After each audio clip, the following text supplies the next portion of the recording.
शिंदेंसोबतच्या बैठकीनंतर आमदार महेंद्र दळवींनी प्रतिक्रिया दिली आहे। कोकणातील सर्वाधिक संख्याबळ असल्यामुळे ही जागा शिवसेनेलाच मिळावी अशी आग्रही मागणी असल्याचं दळवींनी म्हटलंय। शिंदे साहेबांना वस्तुस्थिती आम्ही सगळं सांगितलं की कोकणामध्ये रायगड, रत्नागिरी, सिंधुदुर्गमध्ये आपण सर्वाधिक मताधिक्याने असल्यामुळे त्या ठिकाणी ही उमेदवारी शिवसेना मिळाली पाहिजे अशी आग्रही मागणी केली। त्यांनी सांगितलं की अजूनही या संदर्भात चर्चा सुरू आहे। कारण प्रत्येक ठिकाणी जरी युतीच्या असताना वाटप झालं असेल प्रत्येक ठिकाणी काही लोकांनी त्याच्यात फॉर्म भरण्याचा प्रयत्न केला आहे। त्यामुळे उद्याचा शेवटचा दिवस असल्याकारणाने उद्या जे फॉर्म भरतील त्यानंतर 2 आणि 3 तारखेला या संदर्भात चर्चा होईल।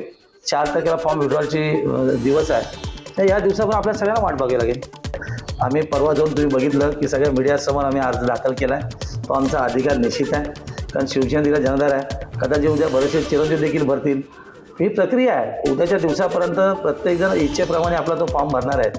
पण 2 आणि 3 तारखेला मग महायुतीचे वरिष्ठ नेते, मुख्यमंत्री असतील, दोन्ही उपमुख्यमंत्री असतील, याच्यामध्ये संवाद चर्चा होऊन मग कुठली सीट कोणाला द्यायची आहे ही चर्चा झाल्यानंतर उमेदवारी फायनल होईल। पण आज काही लोक उगाच कपाळाला बाशी म्हणून सांगतात की आम्हाला उमेदवारी मिळाली, असं अजिबात नाही आहे।